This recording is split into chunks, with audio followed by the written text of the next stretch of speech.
So is this the moment? Is this when we find out if we're having a boy or a girl?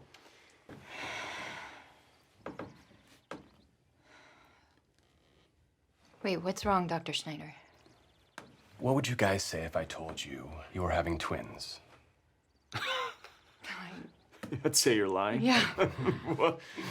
I am. Oh, okay. You're having triplets.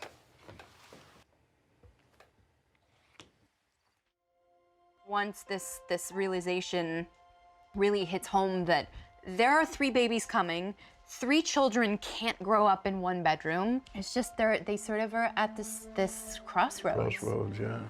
And I'm trying to figure out how to make it all work. I love that moment when you send them out for the ice cream. Because as I was reading, I totally bought. I was like, oh, she just suddenly wants ice cream. Craving, you know what I mean? And he runs out and does it like, you know, so many men are willing to do because they feel like, oh, I'm not having the baby, holding the baby. Let me do the most that I can. Yeah. And then to just watch her just lose it. Yeah. You know, like. I think she was trying to convince herself, while she was trying to convince him that this is, you know, the path of least resistance. It's the only way to make this work. I'm not going to lug 3 strollers up, you know, 6 flights of stairs.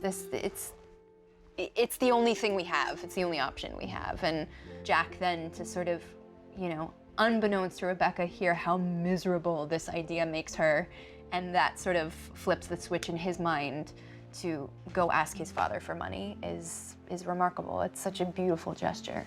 Right, it just shows how much they love each other. Yeah. And it's so beautiful, and because At the start of this family, too, it's really the birth of their family, no pun intended, and that he's really willing to, like, put it all out there and sacrifice his own dignity and, you know, this complicated relationship he has with his own father and, like, having to go back and sort of grovel and, you were right, you know, I messed up, I'm exactly what you thought I was, and I made nothing of my life. It's like this monkey wrench that's been thrown in their lives of, okay, now we're having 3 children and we're gonna have to figure that out instead of 1.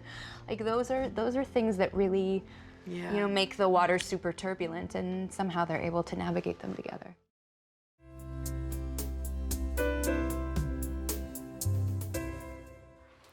Listen, this is scary. This is all just scary, honestly. But I want to spend the rest of my life with you, Toby. I mean, if you'll have me.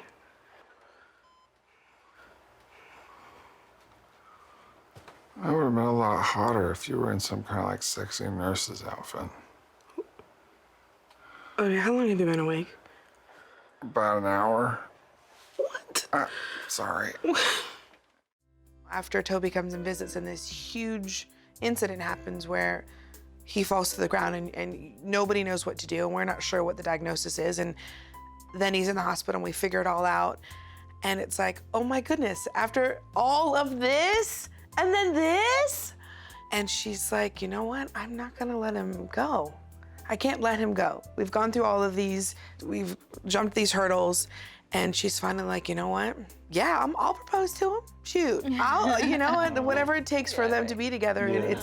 The ego is removed, and it's just like, how do we start our lives together and in the best way we can?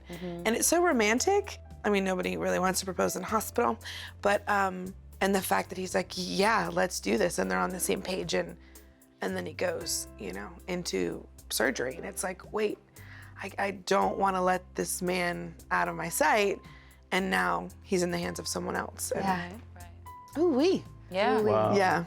So metaphoric, man. You came and sealed that hole in his heart, and now he goes and seals the hole in his heart. Love can do that. saying. Love, I think love conquers all, for sure. It sure does. Yeah. Also, it's this acceptance that he is going to be a part of your life. Right. Like, in totally accepting that at that point. Right. You know what I mean? When you realize, I guess, that his life may be gone, may Right. be over, you know? Right. And it's like, okay, it really seems to put you in that place where you're like, I guess this is the man. Right. I guess Yeah. he's all about. Forces you to make that decision. Forces you to really make that decision when we thought you had made it. Right. You know, but then this happens. It's funny just how tragedies open your eyes when you feel like it's finite. Right.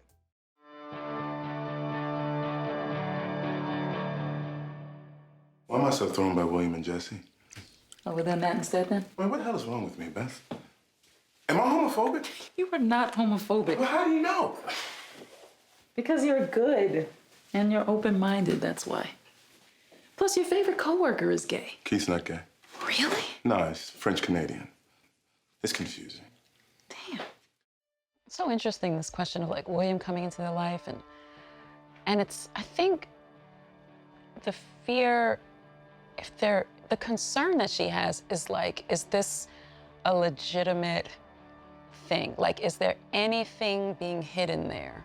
I think one of the things that Beth likes is for everything to sort of be out on the table, like for her to know what's going on. Because at least if I know, then we can do something about it. Yeah. The idea of like, oh, he's in my house and it's just cool, like the guy who left you, you know, and was on drugs and, you know, now he's here and we're just supposed to think that this is good, you know? She questions that, and I think there's gonna always be a little something at the back of her mind of like, what else is there? You know, I don't think she's an idealist. I think she's a realist. I think she's just like, let's talk about what's really going on. So Yeah. I think William, she allows it to evolve, whereas Randall sort of immediately accepts in a way, not immediately, because he goes through his, you know, back and forth with you, but there's something about him that wants to accept, like his father's here, he's in his life, let's see what this is about. I think for her, it's definitely a slow peeling onion. She just keeps trying to figure it out and keeps trying to get to know you and keeps allowing, I think, that room for another surprise to pop up. Yeah. Because she just doesn't know, you know, and she can only imagine. And she also doesn't have the same relationship or the same need that Randall does for this to be okay, you know. For her, it's like, okay, he's here, but this can go either way. We don't know, you know, what it is. And I think you're protecting your family. Yeah. And initially it was about protecting to make sure there was no danger. I think that's a big part of what that monologue to William was about. Right. First things first is that it can't be any danger. Yeah. And your protectiveness of your family really represented that monologue. It was like, whatever's going on, let me tell you where I'm at. Right. And how I feel about my husband. Now, as far as you and him is concerned, I'm gonna let that ride because I love him. And so it shows that, but it spoke volumes about me being in the house. It was like, you have to prove that. You have to be trustworthy. So, of course, she would say, well, what's going on? Why are you away all day? And then you come back at night and you look sick. I mean, what's going on with the drugs? And so I love that moment. It kind of sets up where we go from there. And then my journey is about earning and winning your trust.